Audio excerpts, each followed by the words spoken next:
Қайырлы күн достар. Бүгін біз өте дәмді, өте қарапайым, үй жағдайында тез оңай жасалынатын торттың бірі Наполеон торты. Бүгін осыны жасап көреміз. Ал ендеше кеттік. Бізге ол үшін ұн керек, сармай керек,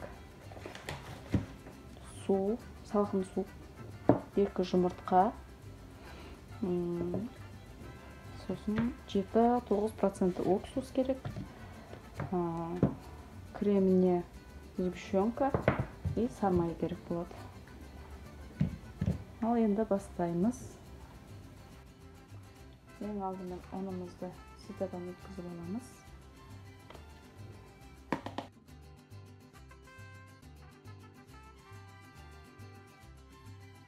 Өткіземіз ұнымызға араластырып.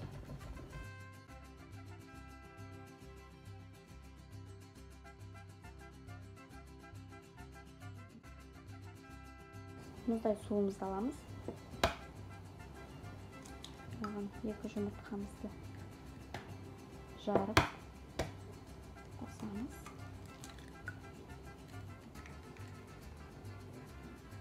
Жұмыртқа. Одан кейін уксусымызды 1 қасық қосамыз. Ас қасық қосамыз. Жақсылап араластырамыз.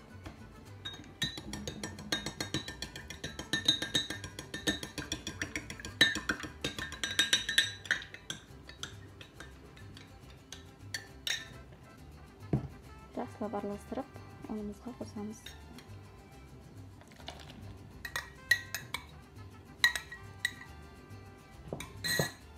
Енді ұнымызды сумен қатты нығыздамай илеп шығамыз.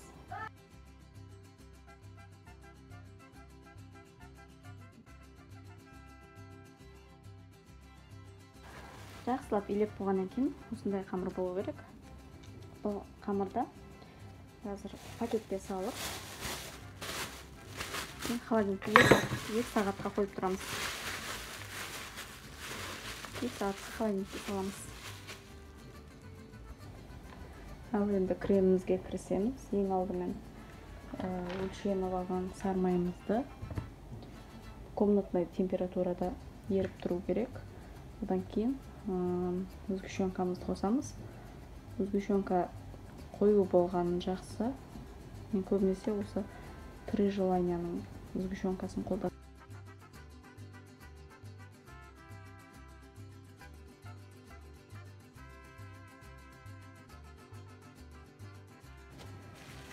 Ал енді қамырымызды тоңазытқыштан шығардық.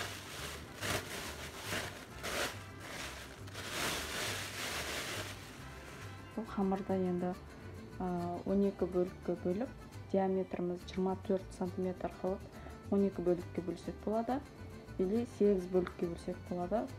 Диаметрін үлкендеу қылып пісірсек те болады. Сонда 8 бөлік шығады. Мен қазір үлкен қылып істегім келіп тұр. 8 бөлікке бөлемін. Және 8 пергамент дайындаймыз. Пергаменттің үстіне жайып пісіріп аламын.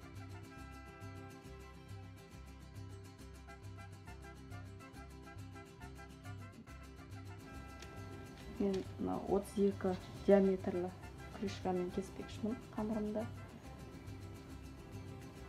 Өзіме керек диаметрді аламын да вилкамен бәрі жайларын тесіп шығамын.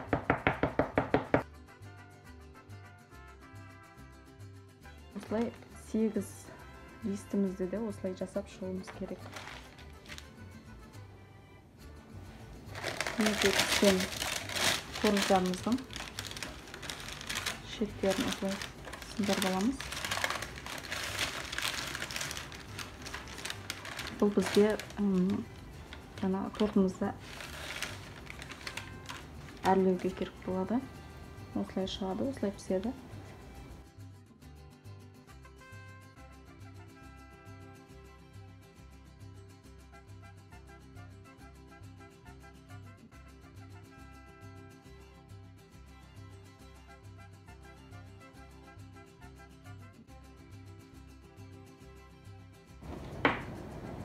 Мінекей біздің слой корждарымыз дайын болды. Енді тортымызды жинаймыз. Ең алдымен ыдысымызды кремімізді алып, астына кішкене жағып жібереміз.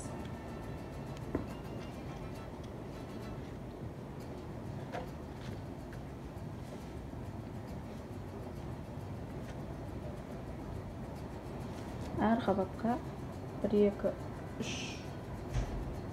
қасықтан жағып шығамыз.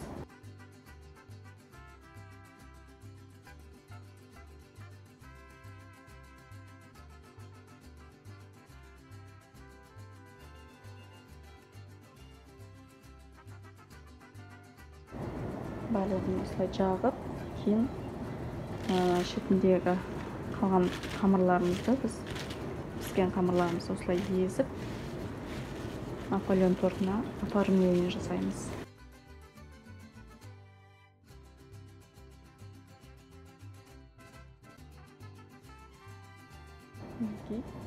Біздің Наполеон тортымыз дайын.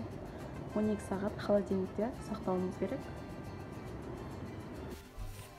Алда көп рецепттермен бөлсем, қош сау болыңыздар. Егер видеоның соңына дейін көрген болсаңыздар, лайк қойып, тіркеліп алыңыздар.